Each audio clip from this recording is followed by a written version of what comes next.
Moi, c'est Luc Grégoire. Je suis coordonnateur pour les élevages Rive-Nord en pouponnière et maternité depuis mai 2016. À la base, j'ai fait une formation en gestion et exploitation d'entreprises agricoles.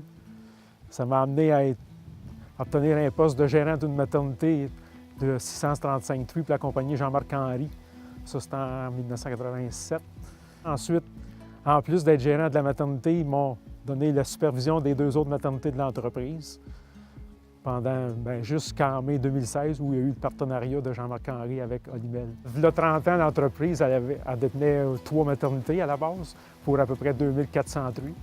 On est une entreprise naisseur-finisseur qui produit entre 60 et 65 000 porcs par année sur nos 3 sites de maternité. La quarantaine, c'est nos animaux reproducteurs pour les maternités qui sont entrés ici en pré-production, dans le fond, pour les préparer, pour les rentrer dans le troupeau avec tous les vaccins qu'ils requièrent, et ainsi de suite. Bien, lors d'un choix d'un partenariat avec une compagnie de génétique, ce qu'on veut, c'est des rendements zootechniques supérieurs à la moyenne, puis un bon statut sanitaire de la part de l'entreprise pour nous assurer d'une truie de qualité au bout. Côté rendement zootechnique, du côté maternité, c'est qu'on a augmenté nos nez totaux à la base. Puis on a réduit nos nombres de jours improductifs, et ainsi de suite. Ensuite, le nombre de porcelets sevrés par truie a augmenté. En ayant plus de nez totaux, c'est sûr qu'on sèvre plus de porcelets. Puis du côté des performances en engraissement, notre GMQ a monté de beaucoup.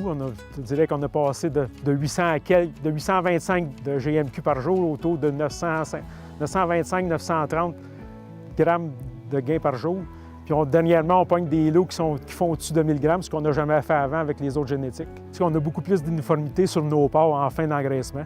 Pour la compagnie comme telle, c'est quelque chose d'important pour l'abattage, quand on passe soit uniforme. Beaucoup plus facile de faire tes sorties, tes triages sont beaucoup plus faciles à faire, beaucoup moins de perte de temps, une qualité de muscle qui est supérieure, je crois, puis une qualité de viande qui va avec. Là.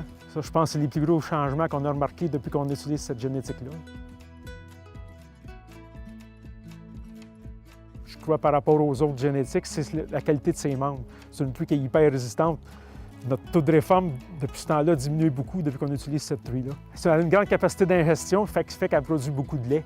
Ça lui donne des porcelets, il y a un bon poids de sevrage, puis en quantité et en qualité aussi. C'est une truie qui est robuste, elle est capable de consommer beaucoup, que ça augmente sa production laitière, ce qui fait que les porcelets en profitent au bout. Bien, ce qui distingue la truie alphagène de ce qu'on a eu à date comme génétique, c'est que c'est une truie qui est super autonome quand elle met bas. On n'a pratiquement aucune intervention à faire durant les mises bas. On demeure toujours avec des craintes quand on change de compagnie génétique, c'est normal.